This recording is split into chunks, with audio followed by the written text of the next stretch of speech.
freaks! T-minus 10, 9, 8, 7, 6, 5, 4, 3, 2, 1, ignition. I'm going to step off the limb now. That's one small step for man, one giant leap for mankind.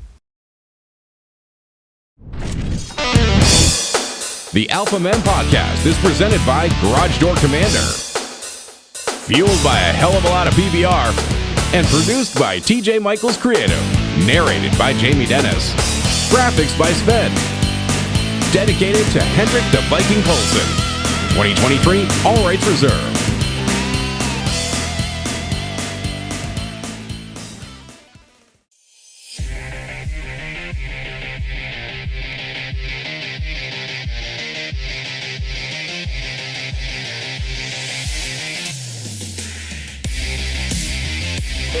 Seconds. Guidance is internal. 12, 11, 10, 9. Ignition sequence start. 6, 5, 4, 3, 2, 1, 0. All engine running. We have a liftoff. Liftoff on Apollo 11. You ever notice how men are portrayed in movies and TV shows? Tired of seeing men portrayed as dopey Homer Simpson clones? Tired of the attack on men? Tired of the woke labeling everything as toxic agenda? Tired of the wussification of the American male? Well, then you're in the right place. Look, we love and respect women around here, but the truth is, we're wired differently than the female species. And if there can be a place where the chicks can get together on TV every day, like that awful program The View, we figured there should be a place where guys can be guys, and we're capable of creating an equally horrid program. So get ready. This is a celebration of man. Because after all, who built the Empire State Building? Who built a rocket and landed on the moon? Who created the very computer algorithm that allows you to find this show? That was created by Ada Lovelace, a woman. Okay, great. Credit where it's due. But I think we can all agree the algorithm sucks. Who created the automobile? The Egyptian pyramids? Who stormed the beaches of Normandy? We don't talk about feelings here. We will question the validity of your man card. We're not politically correct, and we'll stand up and fight back against a culture that's determined to transform us into a bunch of neutered pansies. This is your weekly dose of toxic masculinity, a show created by men for men. This is the Alpha Men Podcast. And now, two men who don't own a pair of skinny jeans between them, TJ Michaels and John Stacy.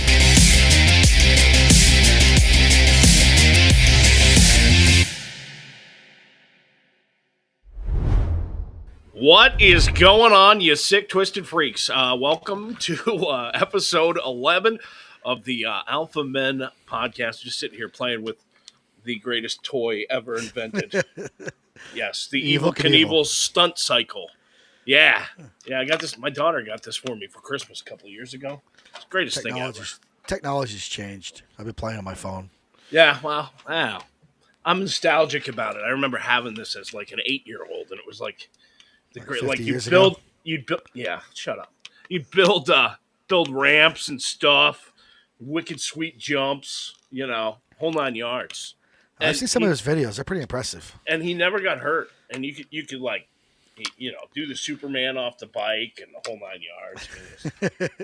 You got to think, when Evil Knievel was you see these guys like Moto X right now and freestyle and all this stuff, and they're jumping bikes that have incredible suspension systems under them, really big technology. Evil Knievel was jumping a street Harley. I mean, the bike was breaking in half when he landed, Unbelievable. And balls of steel. He could be the man of the week this week. I'd have no problem with it. Evil Knievel, a hero of mine. Listen, welcome to episode 11 of the Alpha Men Podcast. Just a programming note. We are going to be here next week for episode 12. And then we're going to take a week-long break. Okay, because I'm going on a cruise. Must be nice. And I can do this by myself. If you want it. No. See, I offer to let him do it himself. Instantly, he backs up. No way. No. I could not do it. We'd be But, we'd be staring at the screen a lot. Just, yeah, I'm hi. gonna do. I have 2 adult daughters who are talking about leaving the nest and the whole 9 yards, and so we planned this last big family hurrah. And the boyfriends are coming along, and we're doing this cruise, and then 2 days at Universal Studios down in Orlando, and I'm practicing my speech to the boys. You know, Like my wedding speech. I'm going to walk them up to the edge of the ship. You know, to the and look over the side. You're gonna be like Jack and Rose of Titanic. Yeah, no, I'm gonna be like, you break my daughter's heart. You see that ocean? You're gonna be in it. You know? that's how it goes. Listen, we have a great show for you tonight. We'd love for you to like and subscribe and share. It's how we grow this thing. It's the best way you can support this show. AlphaMenPodcast.com is our website. You can learn more about the show there. And while you're there, check out the Alpha Men store. All kinds of great gear in there, T-shirts and koozies and coffee mugs and mouse pads and sweatpants and hoodies. And, well, you name it. We get the full complement.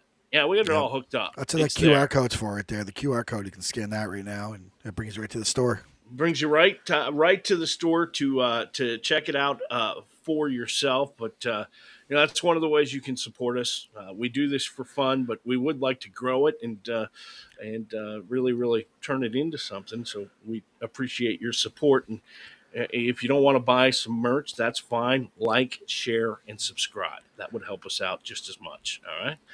So having said all of that, Clyde made a good point here. Yeah, I do the podcast from the road. Why can't you do it from the boat? Because I'm going to be in the middle of the freaking ocean.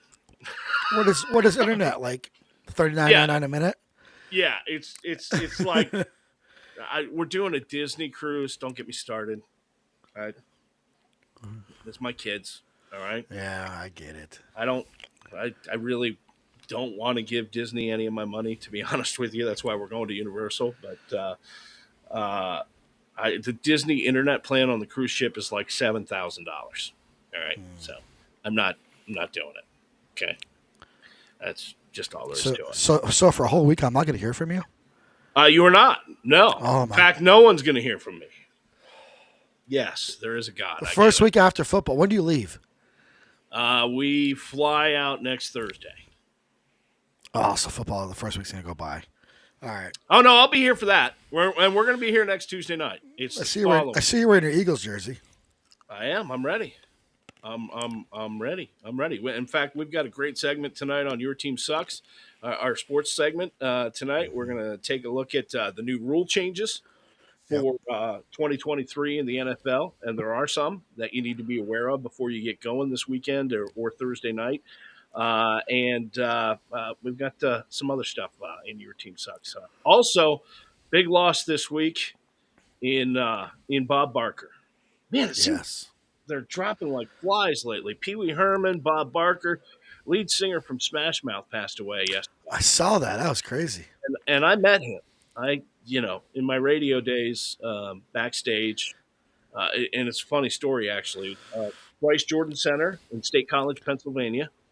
Yep. Smash Mouth is opening for Lenny Kravitz, and we go backstage, and the Penn State Nittany Lion women's field hockey team is backstage. The band invited them back, right? Weird.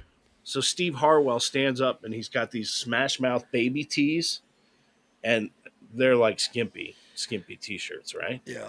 And he goes, "Who wants a baby tee?" And, of course, all the girls on the field hockey team go, "Wait, I want one. And he goes, "You got to put them on now." Next thing you know, they're all whipping their shirts off. I'm like, holy cow.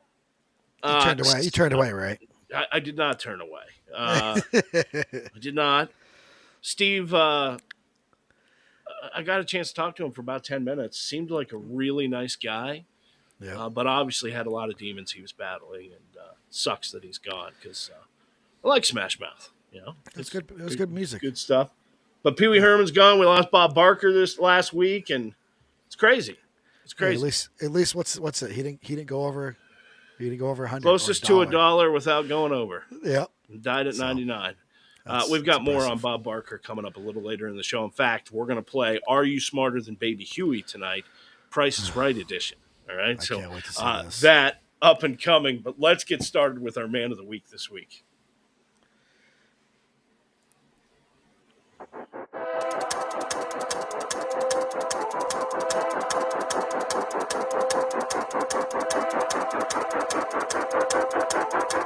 Man of the Week this week is a guy from Tacoma, Washington by the name of Joseph Waldher.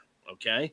He's a postal worker. He was delivering the mail in his neighborhood when he heard the mewing of a little kitten, but he couldn't figure out where it was coming from. Okay.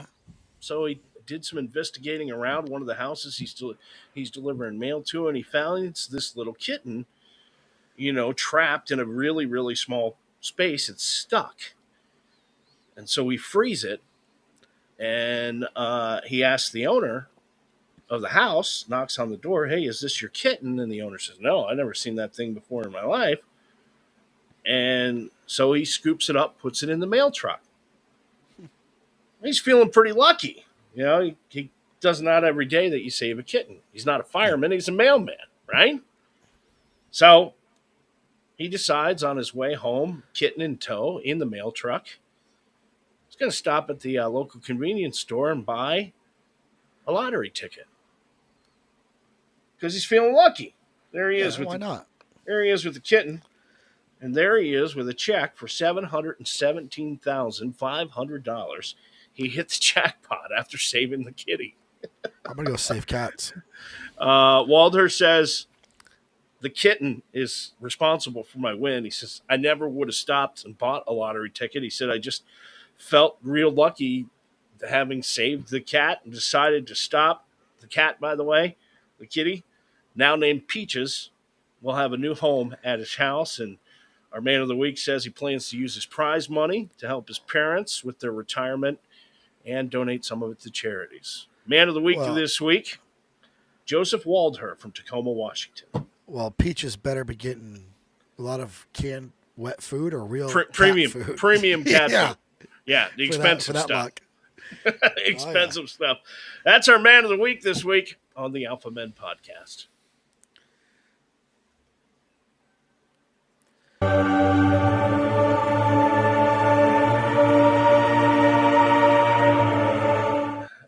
We do something warm and fuzzy and nice with the kitty story, and then we bring it back. We bring you to this week's sign of the coming apocalypse because we're doomed. These are the things this week that tell you we're absolutely doomed. Apparently, Taylor Swift is powerful enough to make the devil himself change lanes. This week she announced her Eros. I'm not even sure if I'm saying that right.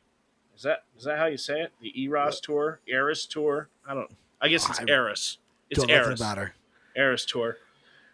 Quite honestly, she could be playing in my bathroom and I wouldn't attend. All right, in the house here. That's all there is to it. But her Eris tour is coming to theaters October 13th. Now, that poses a problem for the new horror flick, The Exorcist Believer, which was previously scheduled to be released that day. It was moved up a week. Blumhouse Productions CEO Jason Blum tweeted about the move. Look what you made me do. The Exorcist Believer now has to move to 10/6/23. Hashtag Taylor wins. By the way, it's a smart move because within hours of the announcement of the Swift concert doc coming to theaters, it sold $10 million in pre-sales. Oh, wow. That alone tells you we're doomed. All right. A month and a half out. So they moved a whole show based on her having a Concert doc in theaters, yeah. There's no accounting for taste these days. It's just I guess not. What are the odds that you get struck by lightning? Do you know? I think it's like what 1 to 20 million or something. No, the odds that you will get struck by lightning one point in your lifetime are 1 in 15,300. Really? Okay? Yeah. Wow. The odds that it will happen twice in 5 minutes, way more remote. But it happened in China to a guy by the name of Lu Nan. He beat those odds and lived to tell the tale during a lightning storm.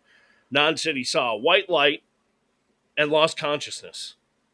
Moments later, he came to and tried to register what the hell just happened to him, and he got nailed again. Miraculously, crap. Lou survived and got his electricity charged butt to a local hospital, where he was found to have third-degree burns on his feet, waist, and his ass. All right, with an ordeal like that, you'd think he Where did the lightning exit? probably his ass. I'm just saying. All right. But with an ordeal like that, twice in 5 minutes, you'd think he'd come away with some sort of superpower or something. You never know. Something like that. That's impressive. Our next sign of the coming apocalypse this week, Chicago television news crew reporting on a string of robberies. Ended up being robbed themselves. Yes. Go figure. They were accosted at gunpoint by three armed men wearing ski masks. Spanish language station Univision Chicago said a reporter and photographer were there filming just before 5 a.m. on Monday in Chicago's West Town neighborhood when three masked men brandishing firearms robbed them. They even took the television camera and other items. The vice president of news, Luis Godinez, said the news crew was filming a story about robberies in the West Town community that was slated to run on the morning news. He says, unfortunately, the footage they shot was in the camera that was stolen. So the story never made it to air. By the way, no injuries reported. No one is in custody because we don't do that anymore. So they'll track those cameras down. Yeah. By the way, this is the second news crew in Chicago to get robbed in less than a month. It's no shock. It's a terrible place. We had a race 2 years ago, Riverside.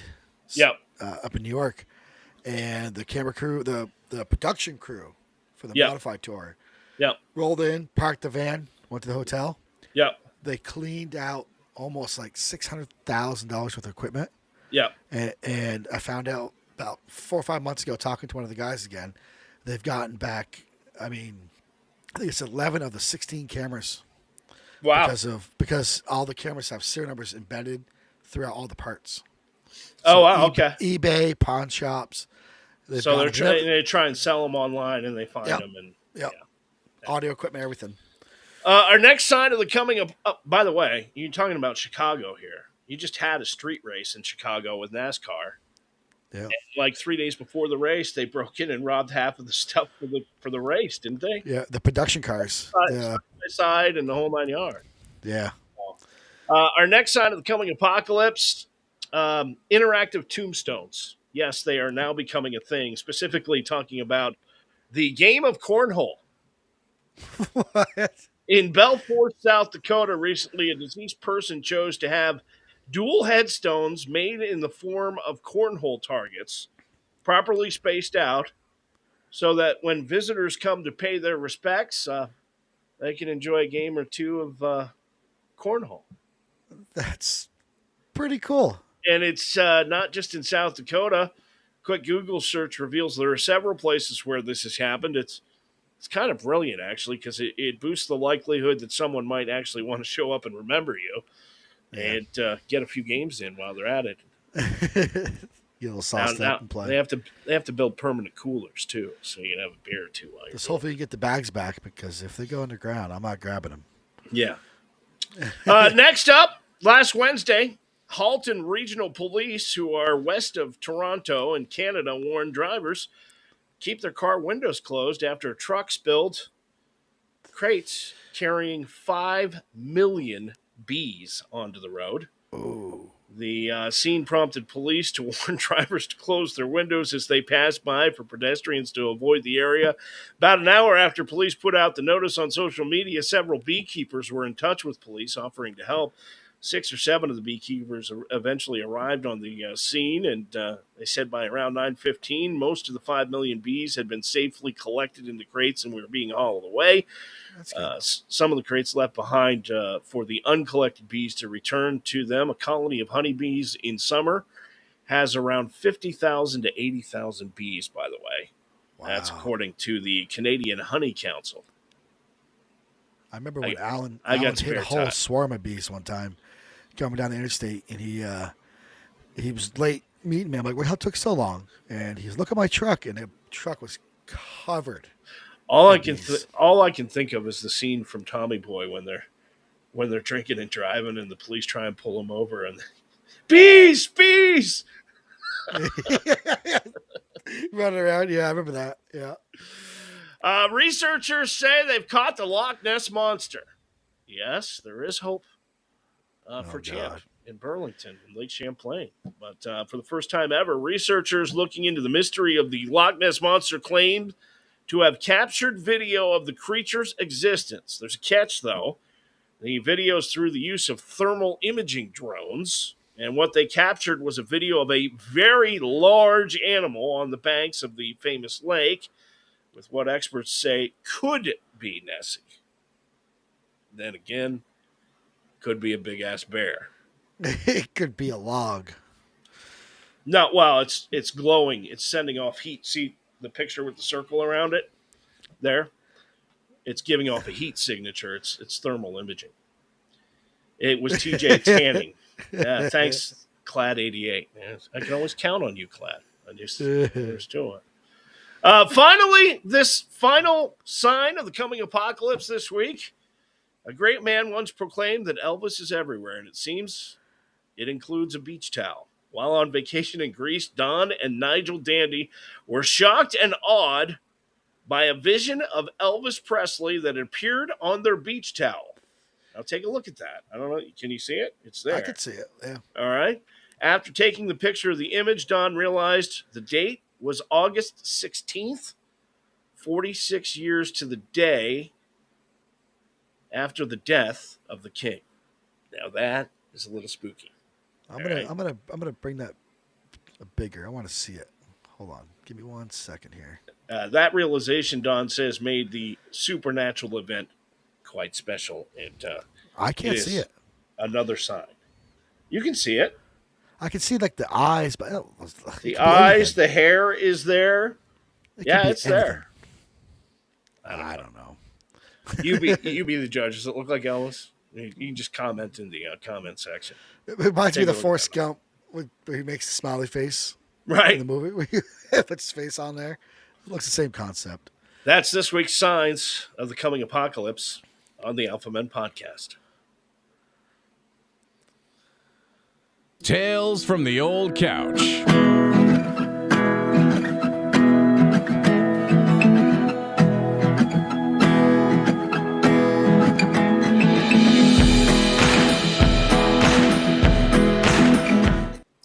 You know, in my studio here in the house, on the other side of this camera, there's an old couch. It's one that my wife wanted me to push off to the curb, and I just couldn't. I brought it up here into the studio, and I love to sit on it and just think. And been doing a lot of thinking this week about Bob. What about Bob? No, not the Bill Murray schizo comedy. I'm thinking about the king of the sick day. The king of the sick day home from school or work, the snow day. Oh, yeah. The Price is Right's Bob Barker. Bob died last week at the age of 99, which in true Price is Right spirit means he got closest to $1 without going over. And, you know, Bob was known for his warmth, for his charm, really a beloved figure in American television for over 5 decades. He was a passionate animal rights advocate, and, you know, if you listen to him, everybody misquotes him. At the end of every show, he used to say, please neuter or spay your pets, not neuter and spay your pets. And, well, he used to say there's a difference.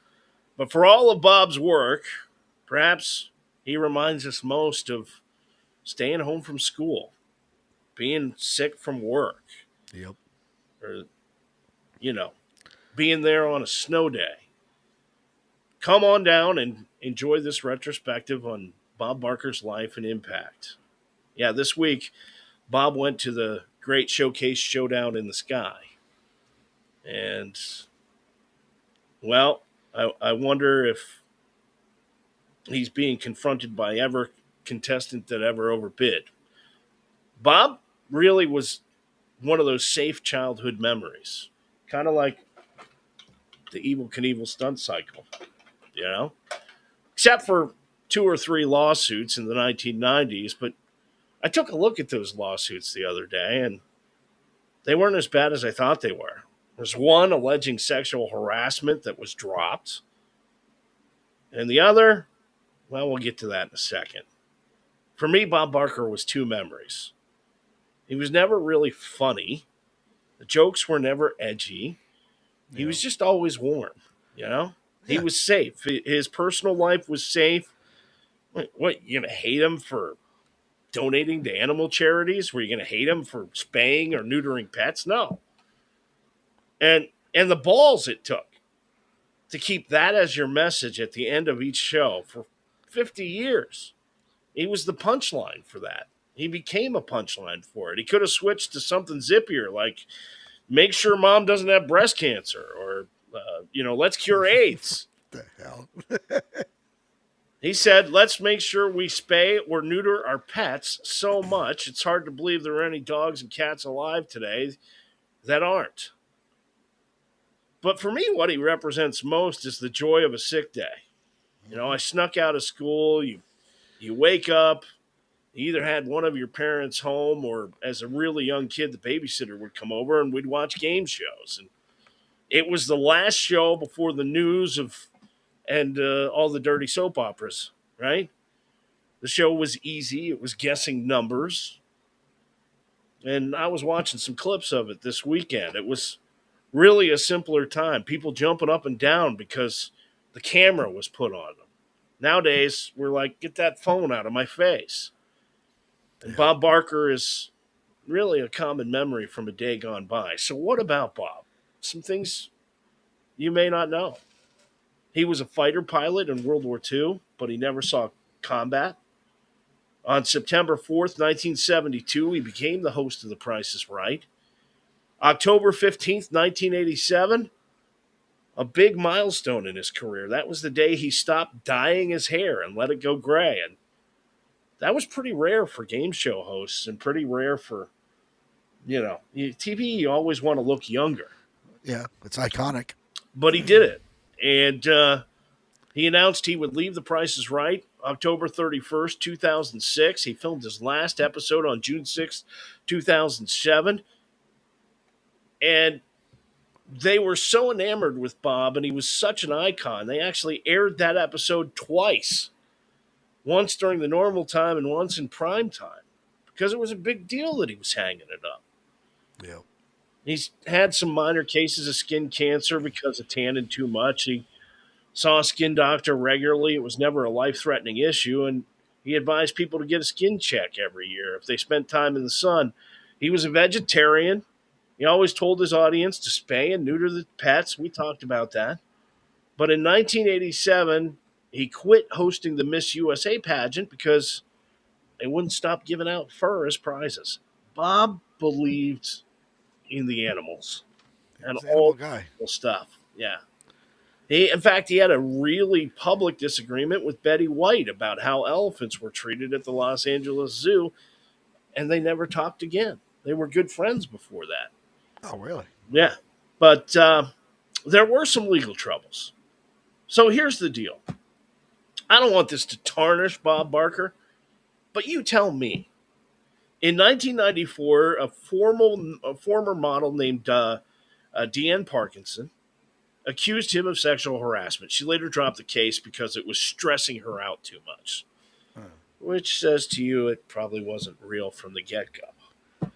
In 95, another model named Holly Hallstrom left The Price is Right, sued him, said she was fired because she gained weight from medication, not because she gained weight from medication, but because she wouldn't lie to the media about the previous lawsuit. Now, she won her case in 2005. But here's the deal. The suits at CBS actually had a rule on The Price is Right called the 8-second rule. The 8-second staring rule. What's that? Okay? Okay. Was there sexual harassment at The Price is Right? Well, according to Michael Starr's Star report in 2021, Quote, we'd come out in swimsuits and bikinis. Who wasn't going to look? Former Price is Right model Catherine Bradley told the Post about her time on the show, which ended in 2000, which chronicled in her 2014 book, Backstage at the Price is Right, Memoirs of a Barker's Beauty. I remember CBS put out a memo. They had what they called the 8-second rule. If for some reason a guy was looking at you for more than 8 seconds, it was considered sexual harassment. Huh. So let me get this straight. You put incredible women in swimsuits, call them Barker's Beauty, flaunt them on TV. They're supposed to be looked at, right? Yeah, and you're not supposed to look at them? That's part of the show. Right now, even Joe Biden's saying, come on, man. All right? And I question the whole 8-second thing. What about several 7-second stares? Would that work? I'm just wondering. 7 seconds, look away. 7 seconds, look away.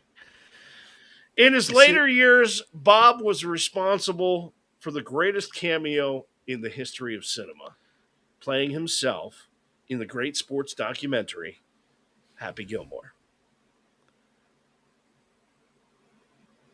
Price is wrong, bitch.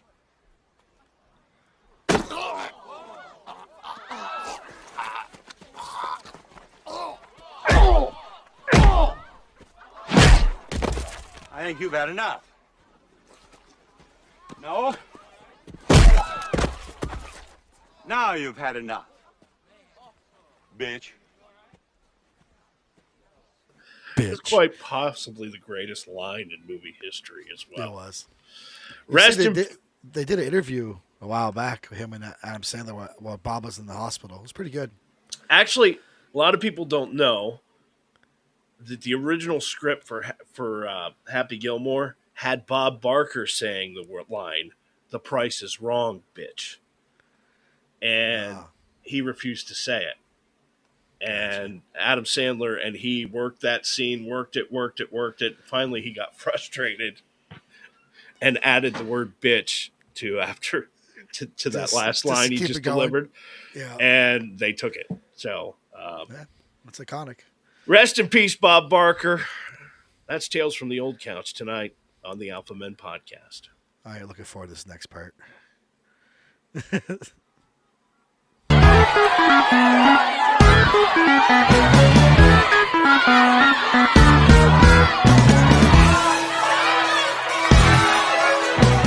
Come on down. You are the next contestant on Are You Smarter Than Baby Huey? All right. It is the Price is Right edition tonight, and here's the game we're going to play.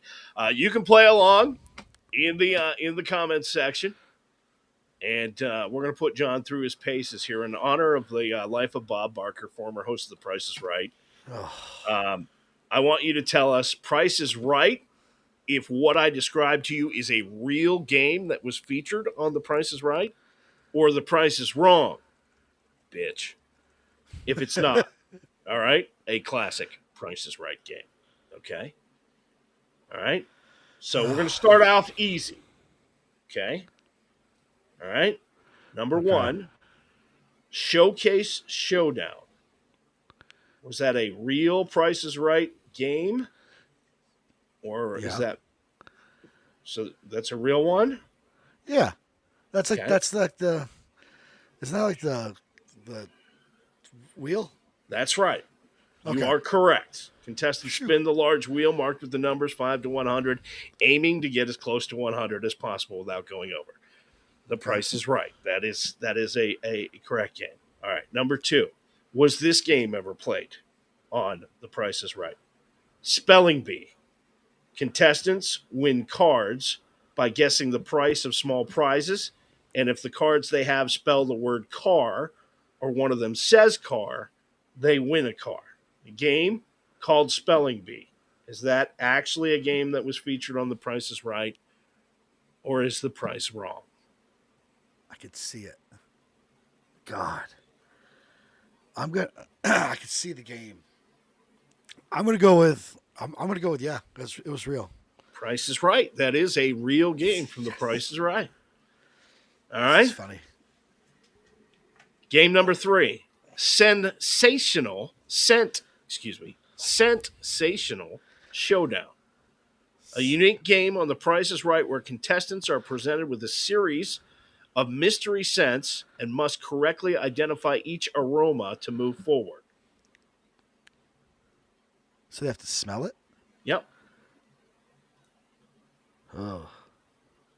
I don't think I've ever seen people do like interactive stuff. No. I'm going to say no. The Price is Wrong. You are correct. You're 3 for 3 so far. Plinko. Contestants win chips by pricing items. After the price of all the items, the contestant places one chip at a time on a pegboard where it eventually falls into one of 9 spaces at the bottom. That's real. I know Price that's is real. Right. That is correct. All righty. Number 5. Punch a Bush. After contestants winning punches by correctly pricing smaller items, the contestants then punch holes in a board to reveal their winnings, choosing whether to keep their prize or try again with remaining punches. Punch a Bush. Was that a Price is Right game? Punch a bush? Yep. Or Punch a Bush. there is a punch game in that. Punch a bush. This doesn't sound right. But they did punch stuff. I remember that. That was interactive, though. I'm going to go, yeah, because they did punch stuff. Price is Right. That is an actual Yes. game. Punch a Bush. All right. Number 6. Gash or Rash.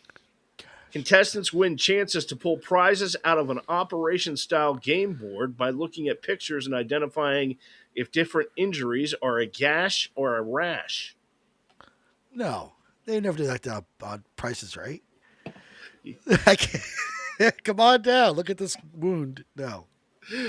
You are correct. That is not a game. All right. Wow. Slur or purr.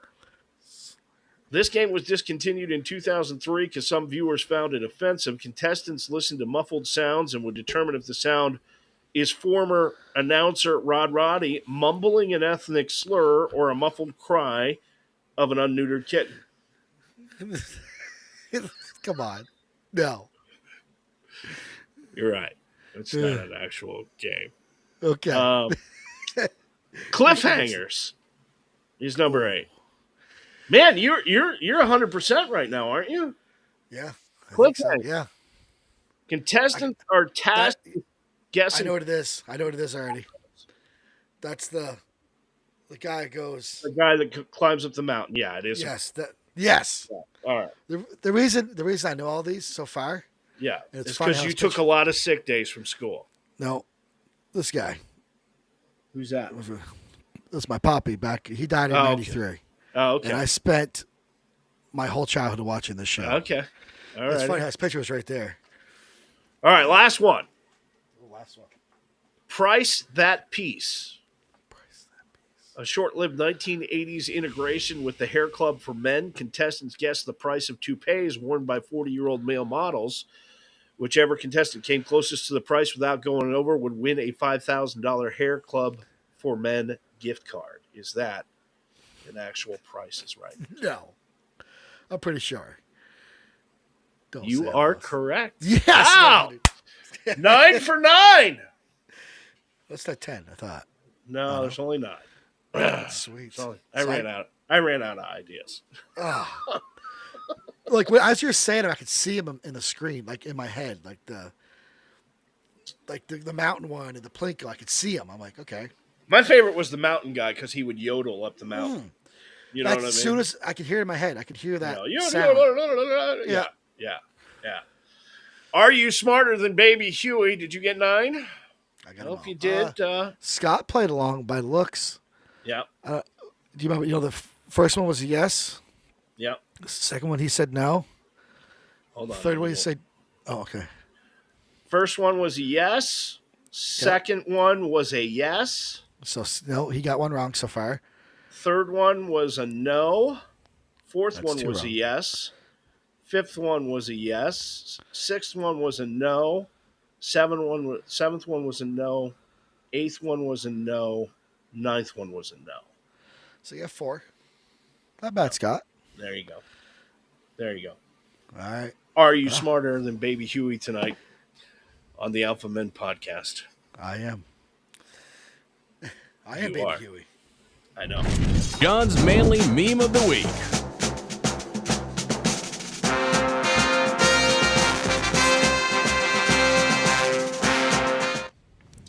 We need some better pictures of you because it seems like I get all the funny pictures. We'll have to talk to Sven, the graphics guy. Yeah, I like to punch Sven in the face sometimes. So yeah, this made me laugh pretty good because all the hype that's going on about the mask mandates and all the stuff that's come back from 2020. Here we go again. I doubt it. It's never going to happen. We're too aware. There'll be people that follow along with the game, but most of us are not gonna. There's people that never stopped. I know, but yeah. So it says he started up with that. You don't have a mask on, bullshit. So I social distanced his little bitch ass, punched him right out. Family Circus cartoon. I saw that one. I laughed pretty good. I was like, that's got to be it. That's going to be this week's meme. Well, So it's pretty straightforward on how we stand on this whole topic. I can tell you this: I'm not complying. Not going to do it again. Not after we know what we know now. Well, you're going on a cruise ship when COVID is around again, so good luck. Yeah, well, we'll see. You'll be floating out there for months. Manly meme of the week this week on the Alpha Men podcast. For the verdict, this is Mancord. All rise. The sometimes honorable TJ Michaels presiding. I think you're about to find out why they say sometimes honorable. If you have a man problem and you don't know what to do, you need the help of Mancord and the Freak Jury. You can send us to us through our website, alphamenpodcast.com. You can also send it through on one of our social media sites. Just search @AlphaMen. And we are on X and Facebook, Instagram, TikTok. Can I take 1 second to say, we all know that X is formerly Twitter. I'm so tired of reading that in everything. So, in any case. Yep. Tonight's case is the case of the destroyed DVD. It is docket number 230906. Our plaintiff is Matt from Chandler, Texas. Chandler, Texas. He writes, hi, guys. I need your help. And maybe the freak juries, too. While cleaning out one of my closets, a box with my wedding DVD fell to the ground yesterday, and the DVD chipped. Now, I've been married for 12 years. We should have put the clipping of the Johnny Knoxville movie. Right. Scratch my CD. And we haven't even watched the video in about 10 years. In fact, I doubt my wife's even knows it was up there in that box, which is why I'm wondering if you think it's a bad idea just to stick it back in the cover and put it back in the box and bury it in the back of the closet again. I mean, what are the odds that she's going to want to watch it again anytime soon? And by the time she does want to watch it, maybe a few years go by again. Or should I tell her I chipped it when it fell out of the closet and see what she says about that? Any advice from anyone out there would be appreciated. Matt, Chandler, Texas. Boy, oh boy. First of all, Matt, I think you need to do whatever is necessary to get yourself out of this mess, if possible. Okay. Make her scratch it. No.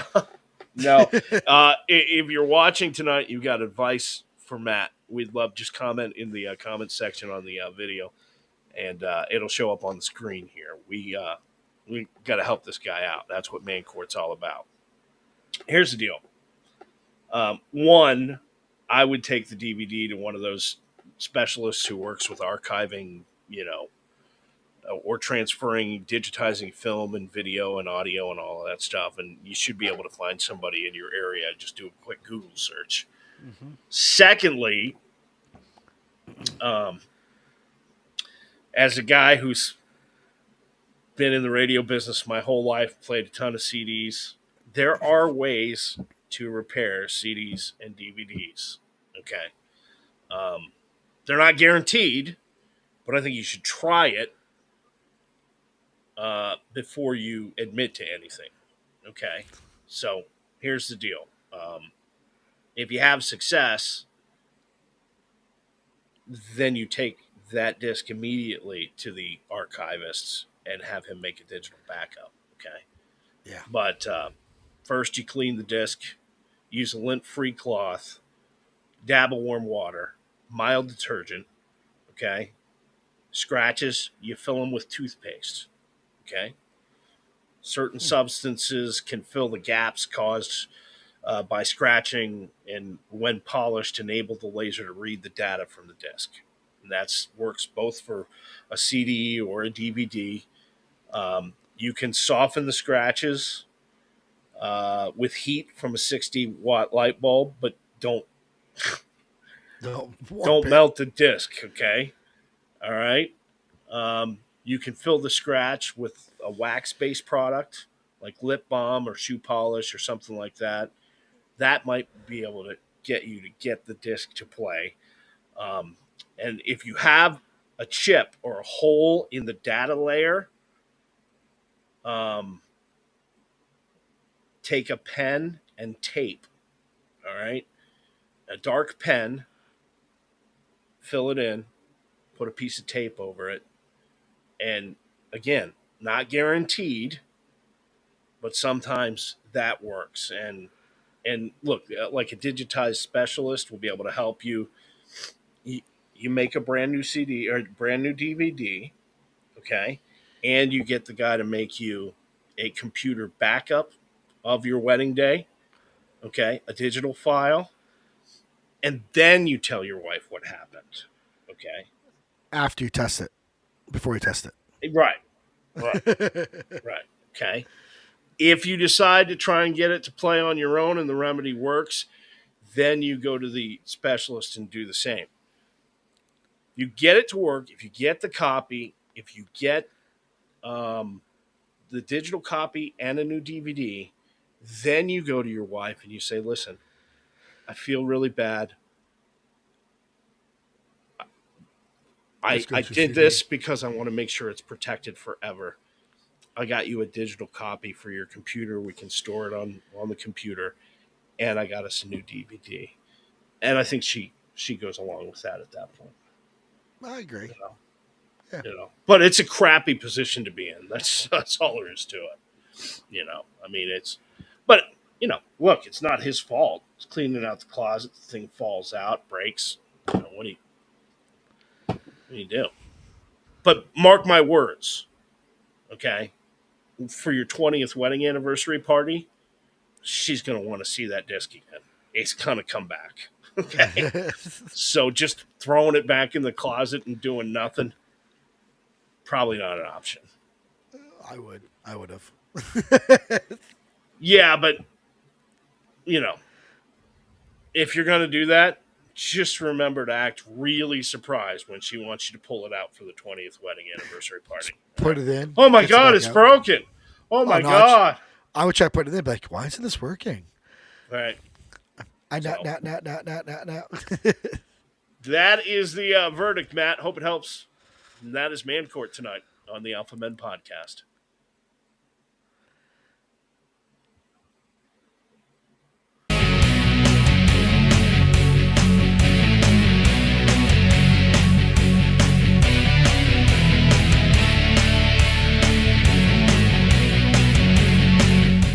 Oh, I've been waiting all night for this. I saw this part of it on TikTok, I think. Yeah. So here's the deal.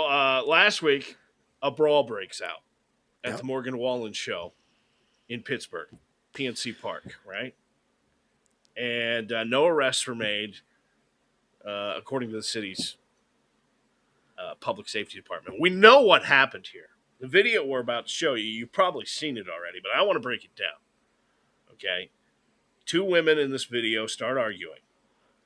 What we have learned since this video has gone viral is that the woman that initially gets, manhandled here, or woman handled, is a mom. Okay. Which is the girl in black, right? Black and white. Yeah, the girl, Okay. the chick with the white shawl on. Okay. Shaw. Shawl. I don't Whatever know it what is. that is. All right. No, anyway. So she's a mom. And apparently her daughter has gone into one of the porta potties and unknowingly cut in front of someone. Okay? Oh, entitlement. All right. Here we go. That brings Pink Bikini Woman into the fray. Okay? Pink Bikini Woman is upset that someone cut in front of her and decides to take it out on Mom. Okay? That's where we pick up this story. Okay? All right. So what I want to do is we're going to start this video and we're going to show you, we're going to break down this fight. Okay? Because it truly, truly is remarkable. It's a pretty nasty fight. All right? Are you ready? Here we go. Go ahead. So here we go. We got words, hands, things being thrown, push. Now stop. Now. Ooh, she got a good leverage shot on her there. Okay. So Pink Bikini Girl in the denim jeans, she has got her arm inside of Mom's chest area, right? She's stiff-armed her, definitely. She's got her stiff-armed on her clavicle, which gives her she can put all her weight on that and push her to China. Okay. or send a haymaker. Right. Which is what she does. Go ahead, hit play. Boom. She's got the leverage. Into the porta potty she goes. Pause. Shoves her. Porta potty. This other chick's like, hold my beer. Right. Poor girl in the porta potty, just finishing up. She's coming out. She's scared. She's like, what the hell is going on, right? And she exits, and now Pink Bikini Girl gets help from her friend, and we got a little tag team action going on here. Mom is in serious trouble, okay? Out comes girl. Rips her out. All right? Now both of them. Both. Right? Here we go. Now, stop. You see that guy in the red? Yeah. Guy in the red trying to stop the fight. He doesn't do anything but pull on the Pink Bikini Girl's bra strap. That's all he does throughout the whole thing, right? He's going to back away. All right. Now, we got two girls on Mom. They got her laying across the porta potty, and they're throwing haymakers. That's when daughter, who accidentally cut in front of somebody, comes out of the porta potty and sees, holy crap, my mom's getting devastated. And they call this woman, what the heck do they call her? The White Romper? No, the hang on, what is it? Romper Stomper. Romper Stomper. She did an interview with Dave Portnoy this week from Barstool Sports, right? Yep. And he talked to her about her. This woman claimed, this woman you're going to see come into the frame here, who goes, Macho Man Randy Savage. Oh, she's protecting her mother. Right? I've seen it many times in the bar. Claims she has never, ever been in a fight in her life. Never been physical with anyone. She's going to come into the frame here, and she's going to clean house. Go ahead, hit play. So we got the two girls. Boom. There she is. Throwing haymakers. Right? Boom. Back. Now, pause. Can you back it up just a little bit? This is the. I think you've had enough. I had to. No? I had to. Now you've had enough. I had to. I saw that kick and I was like, Bob Barker. Now, here's the great part. Back it up just a hair. The greatest part of all of this, Right for a woman who has never been in a fight, watch her. She will move towards the porta potty. She'll open the door, and then she'll close it to throw the woman off. And then, so she can't see where she's coming from. And then she'll drop a foot right to the face. Watch this. Closes it, opens, bam! Oh. Now the goat gets down. Watch this. If you look in the corner here, after he shuts the door, watch the goat get ripped out of there. Oh, yeah. Right there. That's Boom. Mom. That's Slam- Mom. Oh. That's Mom, who's now back on her feet. She just Ric Flaired his ass on the ground. Oh. That, ladies and gentlemen, is gold. It's entertainment. I'm telling you. Push it back down. Right? Wow. Now we're trying to stop it. Incredible. That's a good fight. Tuesday Night Tussle. Hold on. Look at this guy. Watch this guy Yeah, here. all he does is pull on her bra strap. That's it. Ripping on it. Yeah, that's it. He's a pervert. Yeah, that's it.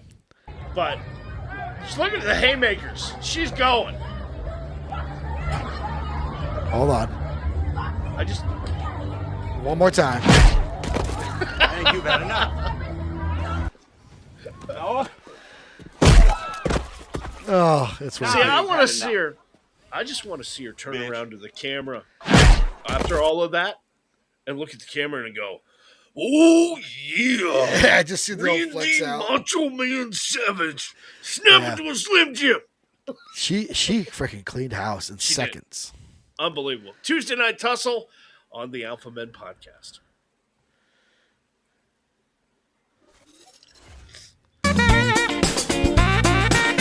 Who needs a foot in the ass? The Alpha Men podcast presents My foot into this thing called your ass. the Red Foreman Awards. You dumbass. All righty. Red Foreman Awards. Yeah, I think my computer's lagging, dude. Oh. I think I'm Red having... Foreman. You look good on my end. Okay, good. I think I'm having an issue. But listen, every week we hand out the Red Foreman Awards to the biggest idiots, dolts, and morons who deserve. You'll have a classic case of foot stuck in ass.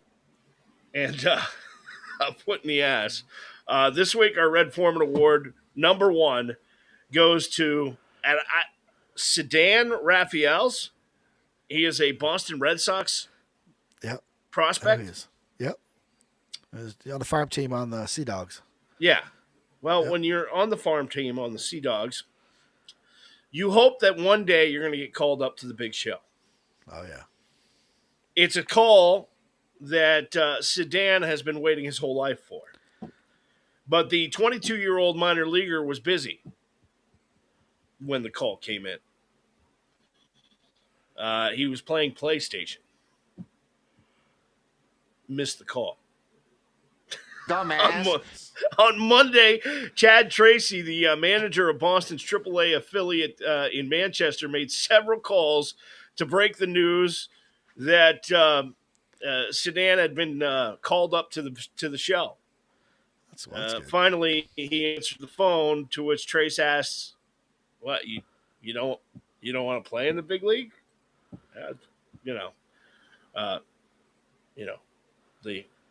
I get that the new Hogwarts game is pretty cool. He's playing Hogwarts. Yeah. Holy crap. I mean, I'm a diehard Red Sox fan, but come on, buddy.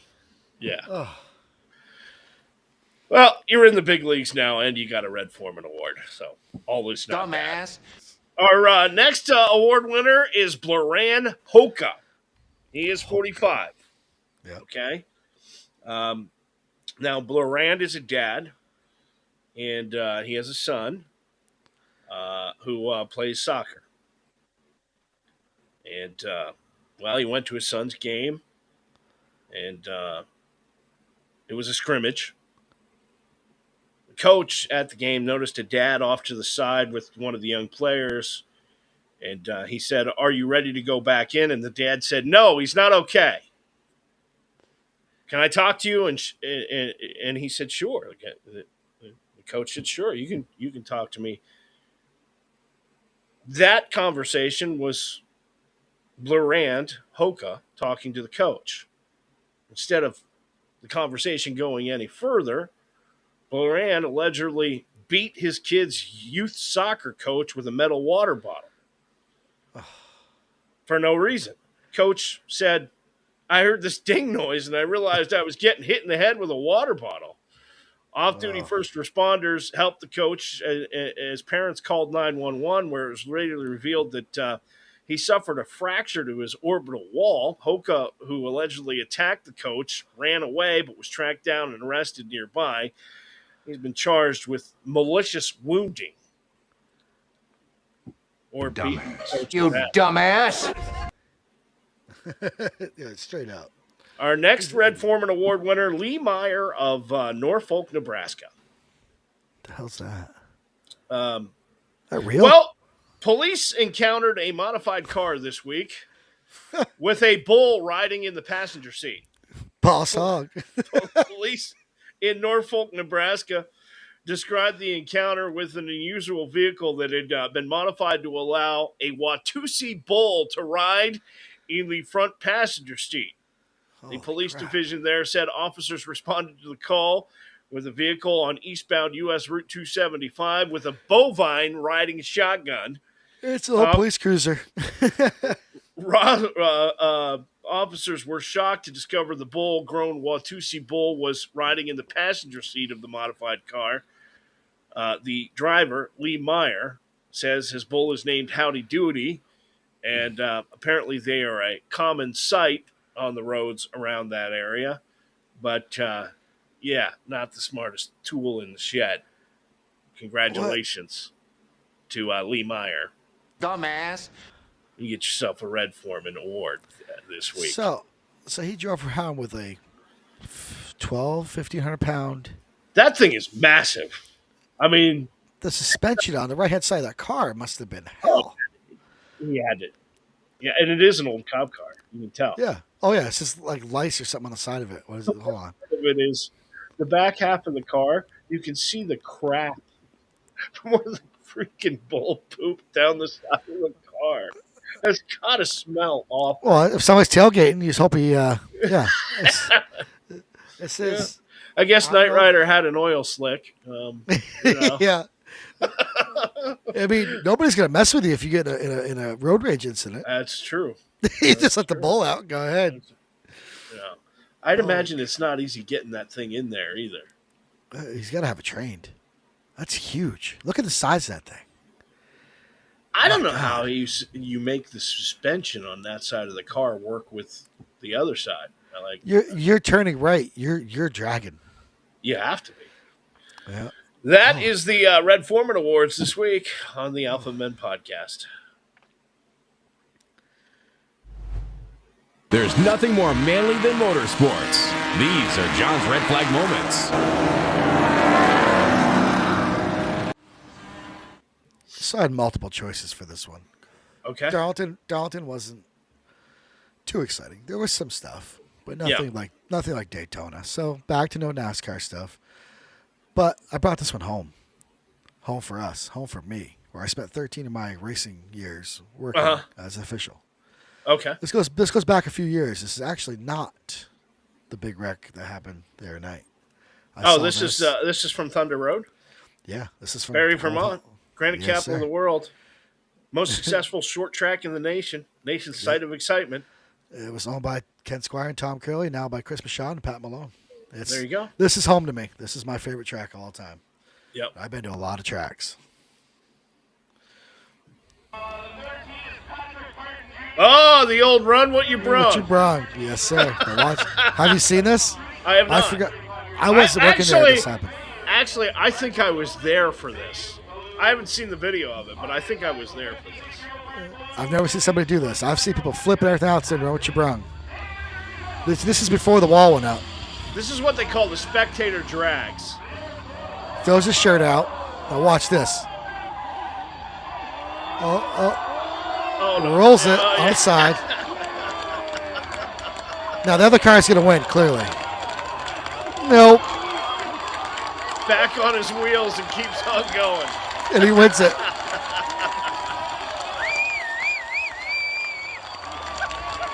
That is awesome. That's home track. I was there that night. I've never seen the video, but I was there that night. Yeah, I mean, there's so many memories of that place. I mean, I talk about it still, even in NASCAR. And like when the drivers go there, I talk to them about it. Yeah. You know, I say, hey, what'd you think of Thunder Road? Blah, blah, blah. Oh, the Widowmaker. The Widowmaker scares them. Yeah. So, Yeah. We've had yeah. had a lot of NASCAR guys come to Vermont to race at Thunder Richard Road. Petty, Ken Schrader, David Reagan, Kyle Busch, Brad Keselowski, Tony Stewart. Yep. Yeah, bunch of them. Bunch of Normally, when they run New Hampshire Motor Speedway, they'll come up here on the Thursday night of a week of that race and run a race. Yeah, Yep. they were Dinosaur was supposed to go up there, but the flooding happened. Yeah. So yeah. Well, I think they've already they've guaranteed them a date for next year for the SRX. Yep. Yeah. That's awesome. So we had the flooding earlier this year and didn't get to do the SRX thing because it happened the week of the flooding. So we get SRX and Tony Stewart's crew here next year. But that's the deal. That is John's red flag moment tonight on the Alpha Men podcast.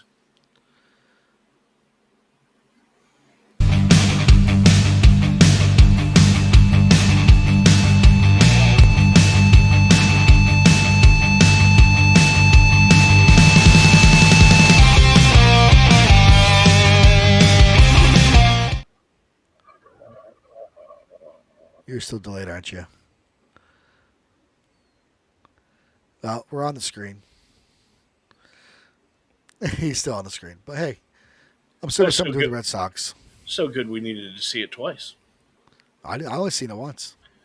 Yeah, I must be lagging or something here. I don't know what's going on. I could tell once in a while you start talking, you go, Oh, okay. All righty. But your picture's fine. Nah, anyway. Your team sucks. It's our Alpha Men on Sports segment tonight. And this is sad, man. I mean, Big Papi, dude's been through a lot. He's awesome. Been shot. Yeah. Now he says a hacker is allegedly trying to extort him.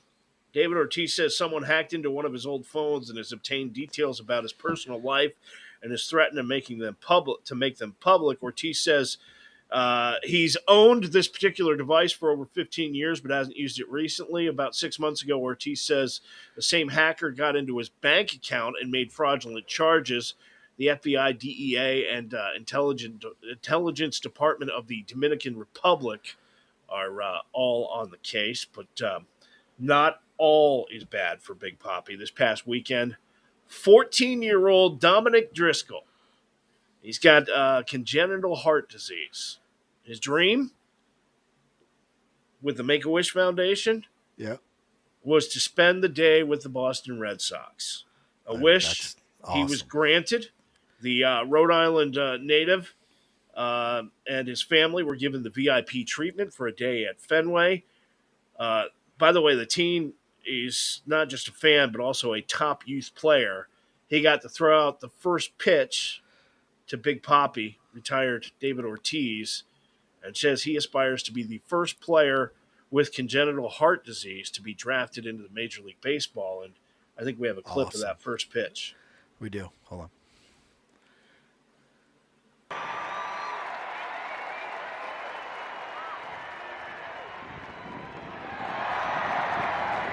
That's awesome. All right.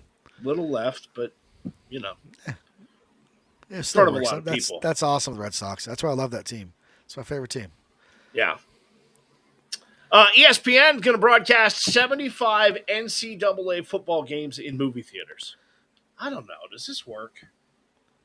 Wow. I mean, would you go to a movie theater to watch college football? You imagine how rowdy that'd be? Yeah, I guess, but it's the ACC. Yeah. So all 75 games are going to be shown on giant movie theater screens, including 6 New Year's Bowl games. Now, they are going to show the Chick-fil-A Peach Bowl, Goodyear Cotton Bowl Classics, the Fiesta Bowl, the Orange Bowl, the Sugar Bowl, and the Rose Bowl in theaters this year. That's I don't know.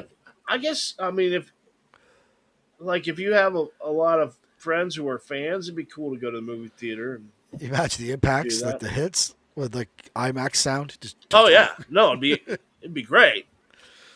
But Have live mic'd up sounds. That'd be I already cool. spend a lot of money on beer for college football. I don't think I want to be spending movie theater beer prices. That's so I true. just Popcorn. anyway. NFL season kicks off Thursday. We're excited. All right, we have made it, and going into the action, there are plenty of postseason award wagers you can get yourself into. MVP, you can bet on who is going to be the MVP this year. Yep. Currently, to no surprise, Patrick Mahomes. top dog, plus 600. Behind him are Joe Burrow, Josh Allen at plus 850, and Who? I don't know who that is. I don't want to see your boobs. Jalen Hurts, Never heard of her. Philadelphia Eagles. Hey, you know who's not there? Who? Dak Prescott. Weird. Right? Why would that be? Offensive player of the year. Got a guess? Offensive? Oh. No. That would be Jamar Chase. He is the odds-on favorite to win this one, plus 1,100. After him, there's Justin Jefferson, Christian McCaffrey, and Nick Chubb. Defensive player of the year. Past performance has left no doubt. Micah Parsons. Oh, yes. Very much deserves to be the favorite here. Look, I said something great about your stupid Cowboys. So right? everybody who's watching, the next 17 weeks, 18 weeks is going to be a lot of bashing between us. Yeah. Every week. I mean, we're just going to slip it in there. Your Eagles suck, and everybody knows it. They can't stand Eagle fans. So, yeah. Dude, you need to look in the mirror. Because Cowboy fans are the most freaking annoying fans in the history of the You're world. kidding me. You blow my stuff up. This is nonstop? our you know why? I don't Because I say was it's our year. sick of all the Cowboys crap. Yada, yada, yada. I can't wait till you got on your trip. Offensive, My Facebook will offensive be- rookie of the year, likely going to go to Bijan Robinson. All right, he's plus 275. Also in the running, quarterbacks Bryce Young, Anthony Richardson, and C.J. Stroud. Defensive rookie of the year, Kelsey from the – no, he's not a rookie. Leading the defensive rookie of the year is Will Anderson, plus 400. But Jalen Carter, plus 700. Yeah. And Christian Gonzalez at plus 950. Read that comment. If I had to pick being a 49ers fan, you Eagle fans are annoying. If I had to pick being a 49ers fan – oh, yeah, okay, whatever. And, you know, Eagles or the 49ers and Cowboys always had a rivalry, but nothing like you guys. I want to see the bounty games come back. Well, Eli Apple, we covered a few weeks ago. Yeah. Yeah. his wife or girlfriend. All right. So as you get ready for the awesomeness that is the NFL season this coming Thursday night and this weekend, there are new rule changes. Oh, yeah. Undoubtedly, they're going to go against your favorite team at some point, make your brain explode. We want to head that off of the pass and let you know what is going on this year, okay? Failed fourth down conversions, okay, will now get an automatic booth review, okay? Oddly, though, successful first down plays, we're talking the close, questionable ones, won't. Okay, it makes no sense. So, like, if the ref calls it a first down and you think it's close, it doesn't get an automatic review. That needs a challenge flag from the coach. But if you fail on fourth down and you go for it on fourth down and you fail, they automatically renew it in the booth. That's going to take. I'm just telling you. Well, we're going to have a lot. Well, that means I guess it's a pro because they're going to have a lot more fourth down attempts. Yeah. Teams are going to try to go for it. Who made that popular and in style? Once again, annoying. The use of the helmet rule for 2023 has for the 2023-24 season has been modified. It now prevents any player from using any part of his helmet or face mask to butt or make forcible contact with the opponent's head or neck area. Okay. That's always been the rule, hasn't it? It's spearing. But it's the use of helmet rule now prevents any player from using any part of the helmet. So before it was the face mask of the helmet. Oh, so if they grab the ear slot or the back of the helmet. Right. Yeah. Gotcha. Yeah. Okay. I thought you were talking about like impact. I'm like, you can't really control the impact. You can, but you can't. Tripping is now a personal foul and a 15-yard penalty and is subject to additional discipline, whether it's called or not called on the field by officials. So, running back, running through. Yep. Guy is his stance on the other team, pushing. His Yep. leg connects to the running back's leg. That's tripping? Yep. How? The running back's They're trying to gonna look call it. forward. They're going to call it. That's stupid. All right. That's gonna And be if they huge don't controversy. call it, okay, Clown Boy Roger Goodell can still implement fines for something they saw in the game. What if the ref That's- trips the player? Yeah, well, that's not every game is played at Gillette Stadium. Fair enough. The number zero is now allowed, which isn't really a rule, but will still confuse some people. You couldn't have the number 0 on your jersey in the past. Now it is, incidentally, because it's new and you can do it. 22 players, including Calvin Ridley, the receiver, have opted to make the switch to number 0 this season. Okay, referees are going to adjust the play clock following an instant replay reversal, just like after every other stoppage. That's a new rule. That Okay, makes sense. an illegal launch is when a player leaves both feet to make a tackle. Yep. And should make a last-ditch effort to catch running wide receivers at full speed even more challenging. However, I get it. You want to stop concussions and all of that other stuff and everything else. But eventually, these guys are like, why don't you just give them all perms? Yeah. You know? All the money they freaking make. Right. That's stupid.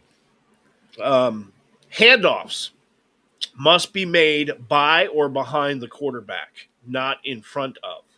Handing the ball off forward on a read option play, for example, will now be a penalty. Okay. So what if it's a cross out where the receiver's crossing through and, instead of him turning. Got to be behind the quarterback. Handoffs must be made by or behind the quarterback. All right. So the quarterback still can hand it to the front, to the receiver if he's running a cross out. Yes. Okay.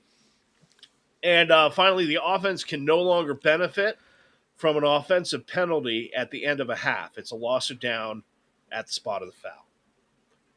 Those are the rule changes that they came up with in the spring meetings this past spring for 2023.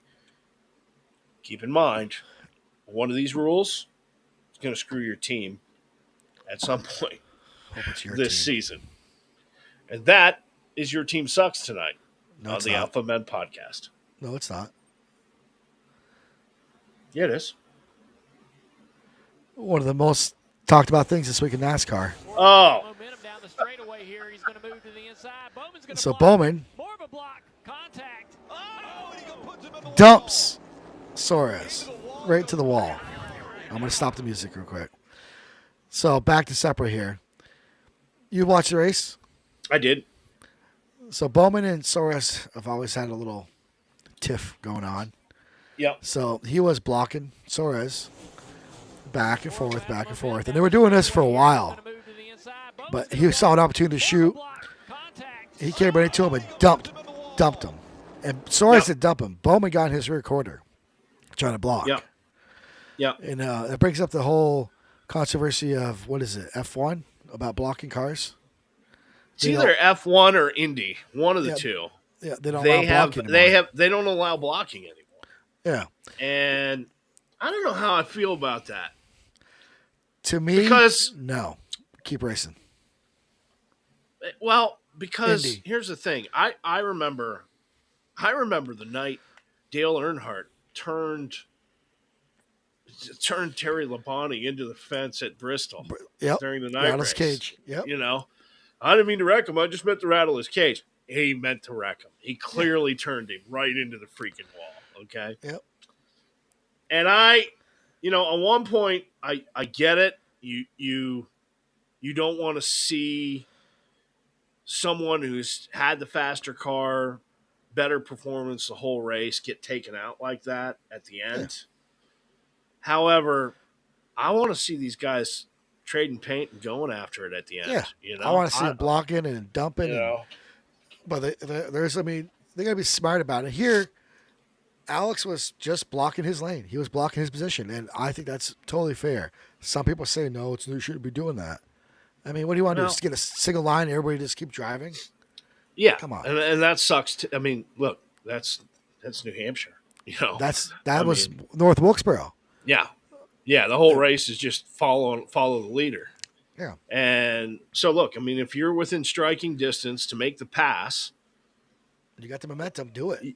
You try and make the pass. And if you're up front and you're trying to keep that guy from passing by changing his line, that's a block. It's always been acceptable in racing. You know what I mean? Yeah. Except for now in F1 or Indy. One of the two. Yeah. I'm not sure which one it is.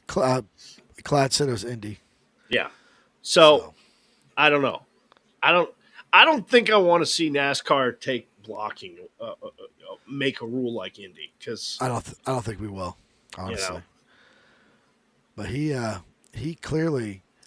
You got to feel bad for Harrison Burton in that Wood Brothers car. It doesn't sound like he's coming back to. That's what I've heard. The rumors that he's not coming back to Woods Brothers. Yeah. So he's a good kid. He's a really nice kid. But I followed his dad for years. I mean, you see, Denny Hamlin signed up. I did. Yeah. He got signed. Yeah. Multi-year contract. Back with Joe Gibbs. Yep. That's good for Denny. Yeah. So we shall see. Kyle Larson wins this weekend. And we're heading to Kansas. I leave for Kansas tomorrow morning at 5. I take off at 5 something. Okay. All righty. So, and who's good at Kansas? Do you know off the top of your head? I don't. I honestly couldn't tell you the stats. Something of Kansas. tells me Kevin Harvick is good at Kansas, if I remember correctly. I may be wrong about that. Who do you think is going to win this week? I know who my sentimental favorite is. I'd like to see Kevin Harvick win before he, before he hangs it up. It would be nice. Kevin Harvick. I mean, look, I don't like all the guys that I was watching coming up through NASCAR. The people that I idolized and really thought were great are gone. You know, I was a big Mark Martin fan my whole life. I don't really have it. I watch the race every week. I'm into it. I don't really root for any one specific team anymore because it's not my sport anymore. You know, like my guys are gone. Now it's like all of these guys who were driving open wheel and go-karts were 14 years old 6 months ago. You know, so I don't have a particular driver that I follow. There are guys that I like to see win and guys that I don't care for it that much. You know. So in the last few years, it's 2011. Brad Keselowski won. Yeah. Danny Hamlin's got a win. Yeah. I'm going with current drivers. I'm skipping through here. Kyle Busch, 2016. Yeah. Harvick in the fall. Okay. Looks like Joey Logano's got the most wins there. Yeah. One. Yeah, it's actually Denny Hamlin or Joey Logano. They're both tied by the looks. Here's the deal. I find myself in this championship run because I was a huge Mark Martin fan my whole life, and I've met him like 2 or 3 times. Yeah. I find myself rooting for RFK racing just because I want to see Jack back on top. It's been a long road for Jack. Jack Yeah, well, Roush. he deserves Jack it. Roush has had. Jack Roush has had some, I don't know, 4 or 5 really tough years, and Yeah, and longer than when that. they brought Brad into the fold at RFK Roush Fenway Racing, and it became RFK Racing, everybody thought, oh, this is going to turn it around. It took Brad a year or two. I mean, now things are paying dividends. He and Bush are finishing in the top 10 pretty much every week, and it looks like they're. So I'm rooting. I find myself rooting for RFK, I either think Bush a lot or of people are. But I also would like to see Kevin go out on top. That would be awesome. Just to take championship and go home. That'd be cool. I think that would be cool. It'd I be don't know that it's got. I mean, he's still definitely got it. He still definitely can wheel that car. Well, last week he only reason he sucked. He was the lead, almost ready to lead the race. Yeah. And then I think it was this accident that came out, and he was going down pit road. Yeah. To do a fuel or tire change, whatever. The caution came out as he was crossing the line. Automatic rule: go to the rear of the field if he stops. Go to the rear of the field. And he stopped. Yeah. So he we shall see. Kansas Speedway this week for the NASCAR set, and that is Your Team Sucks. The Alpha Men on Sports tonight on the Alpha Men podcast.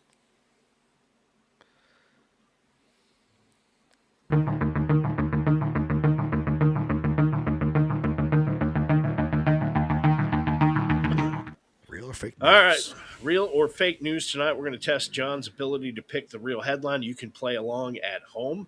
Just tell us what you think is the real or fake headline. 2 of these headlines are fake. Only one of them is real. Can you find or pick the real story? Here are your headlines, John. Are you ready?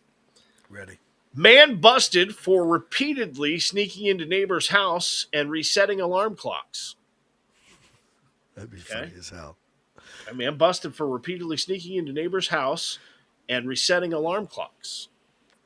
That's headline number 1. That's going to be in Florida. Headline number 2. Celebrities flocking to London spa for marmalade-infused Botox injections. That are Botox. Celebrities flocking to London spa for marmalade-infused Botox injections. That's headline number 2. And your final headline, couple who can't conceive finds out they've been doing it wrong. How they been doing it? I don't know. You have to determine if the story's even real first. Is it real? Is it fake news? One of those headlines. Man busted for repeatedly sneaking into neighbor's house, resetting alarm clocks. Celebrities flocking to London spa for marmalade-infused Botox injections. Or couple who can't conceive finds out they've been doing it wrong. One of those headlines is real. The other 2 are fake. Which one's real? I'm going to go with the alarm clock as it sounds. Well, I mean, I don't know. The conceive sounds real too. But I'm going to go to the alarm clock because it just sounds like something Florida would do. Bzzz. Damn it. The real story. Couple in China got a major surprise recently when they visited a doctor after not being able to conceive. Obstetrician Liu Hongmei recalls the couple began in their mid-20s and complaining that no matter how many times they tried, they just couldn't get pregnant.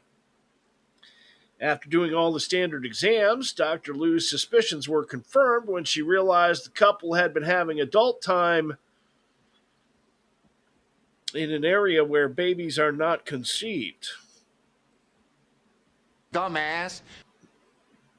Oh. Once the obstetrician gave them the correct info about the proper way to conceive a child, the couple became pregnant just a few months later.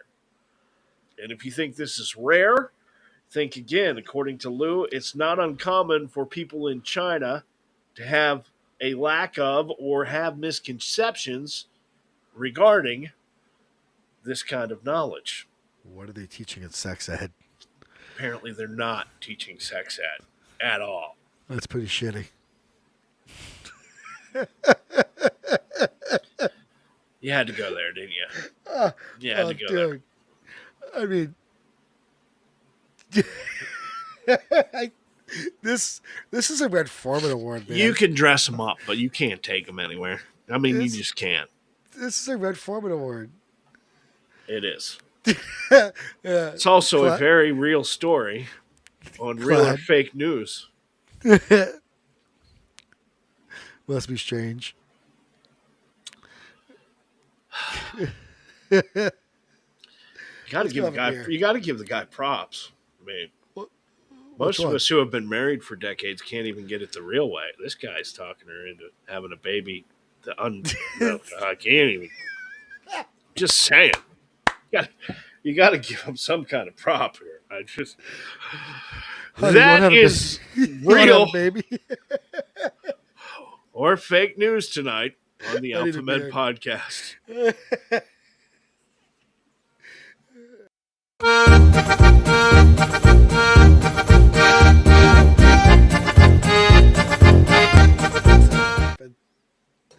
Oh shit. Oh, my sinuses have been killing me this whole show. I have been.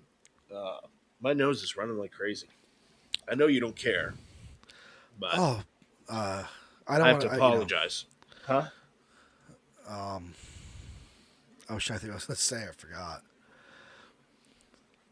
I forgot what I was going to say. That's great. That broadcast in school is really paying off, Monty. Do you know what that's from? No. The movie Major League. Bob Euchre Oh, in the yep. That broadcast in school is really paying off, Monty. But I mean, you're sitting here, you're talking about your sinuses, and I can't say the word because it's kind of Apocalypse. I can say apocalypse. I can't say this word. I can say apocalypse. You didn't say it. Right. What's that? Yeah. Okay. All right. We're not going there. We're not going there. Beers on tap this week. And we actually have beers, which is good. And I am. Mine's warm because this studio cold. is like 7,000 degrees today. So get yourself a cup. Yeah. Put ice in it.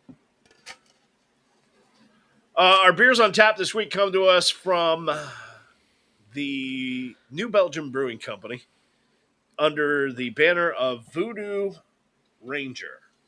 And you probably have seen these in your grocery store. Really cool can design. They have 4 or 5 different flavors of these. John, you have the Juice Force. Yep, IPA, Hazy Imperial IPA. And I have Fruit Force Fruit Punch IPA. They are 9.5% alcohol per volume. So Yep. a little more kick than the average domestic. And the folks over at Voodoo Ranger say Fruit Force is a high-flying fruit punch IPA from the New Belgium Brewing Company, landing a powerful 9.5 ABV. Prepare for takeoff and hold on to your aviators. And I don't know if you can see the can. Yours is blue, mine's orange. It's got like a skeleton fighter pilot on the front of it. It's pretty cool. So I'm going to try it. So yours is Juice Force.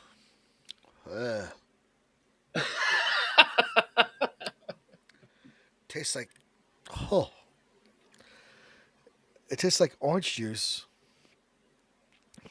That's a lot of vodka in it. The Fruit Force, I can taste the fruit punch in it. I can see There's a orange, hint of it. There's a hint of it. It's an IPA. It's actually not that bad now. Second swig. First swig, no. Second swig, good. Oh, that's the way they all really are. You know. Actually, I don't mind it. By It the definitely eighth- has the IPA. By the bite eighth to beer, it. it doesn't matter what they taste like. That's true. But not bad. I mean, this isn't bad. I like this, actually. Yeah, it's got a good little aftertaste. The first initial scared me, but now it's pretty good. And Voodoo Ranger. if you're going to do the Fruit Force one, again, it is a fruit punch IPA. All right. Which is a little bizarre, you know. Yeah. Well, I'm And you thinking can juice. definitely taste the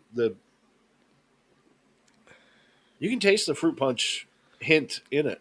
This definitely, the more I drink it, the more I can keep tasting orange. Yeah, So it's definitely. I've had that one before. you've had this one. Yep.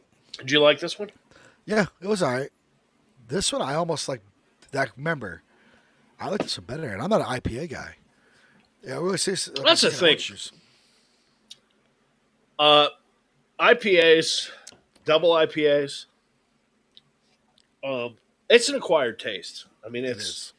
it's if you remember back to when you had your first beer ever and you thought it was disgusting. Old Milwaukee. You had to acquire the taste for beer. It's the same thing with IPAs. I think, Vermont has 7,000 microbrews across the capital. state, and I think I lived here 10 years before. Yeah, I just wasn't a microbrew guy.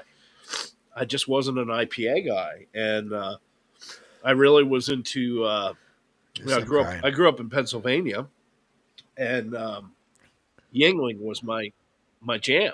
Yeah, hold on a minute. I gotta. Excuse me. He's very emotional about his beer. I'm very emotional about my beer. No, my nose is running, and no, we Yingling was my thing, and I remember when I had my first shed Mountain Ale. It was like the first time I'd ever had a beer. I'm like, this is disgusting. I'm like, what is this? So, it is an acquired taste. And I'm, now that I've acquired the taste for IPAs and stuff like that, I go back and forth. Yeah. Some days I'm in the mood for an IPA and something kind of sophisticated. Some days I'm in the mood for a lawnmower PBR, man. Lawnmower. Yeah. I totally agree. It's like me with cider. I mean, sometimes I like cider. Right. That I'll prefer like a PBR or something. But this is definitely orangey. More that's burped up oranges. So I like this much better than that one. The Fruit Force, I can remember. There's still like what 3 or 4 other ones out there, don't they? Well, there's a regular IPA. There's Voodoo Ranger Imperial IPA, and then there's these two: the Fruit Force and the Juice Force. So there's 4 of them. I want to try the Imperial ones. Yeah, New Belgium Brewing Company is the company that brings you Fat Tire beer. Oh yeah. Yep. So this is an offshoot of the New Belgium Brewing Company. But honestly, what has made this beer take off and sell is the marketing of the can design. I mean, it's catchy. It's really catchy, and when you see all 4 flavors lined up in a cooler, it looks pretty sharp. So, well, you look, like Coolers, Bud Light, Miller. You see all the generic brand names, right? Sam Adams. I mean, you just keep seeing them. Then you see something that's you buy this, and you're like, I'm going to be a fighter pilot, or a Voodoo Ranger. Which is kind of weird how they put Voodoo Ranger's Army, right? Fighter pilot up there. Yeah, Perkins a little off. I don't know. I give him props. I like him. New Belgium Brewing Company and Voodoo Ranger beers, Fruit Force and Juice Force. Those are our beers on tap this week on the Alpha Men podcast. And now we go to closing. Parting thoughts. I forgot. I thought this was funny. This very well could have been John's meme of the week, but I found it, so I just would love to use this. This came up in my feed on Facebook this week. Male privilege is wearing the same outfit multiple times to events while girls can't wear the same dress twice no matter how cute it is. And their head, yeah. And then the man's reply, there isn't a single straight man on this earth that cares if you wear the same cute dress twice. The negative comments will come from other women. We don't give a crap. If you look good in something, you look good in something. That's it. I mean, that's the principle. That is it. And that is the Alpha Men Podcast, episode 11. We will see you next Tuesday night. Share. Oh, we will. Next Tuesday, right? Yeah. Yeah. Okay. Like, share, subscribe. Visit alphamenpodcast.com. Check out the merch store. Have a great rest of your Tuesday night. We'll see you next time. Take care. Hey, I hope you don't feel better. Thanks. And your Eagles suck. Scout.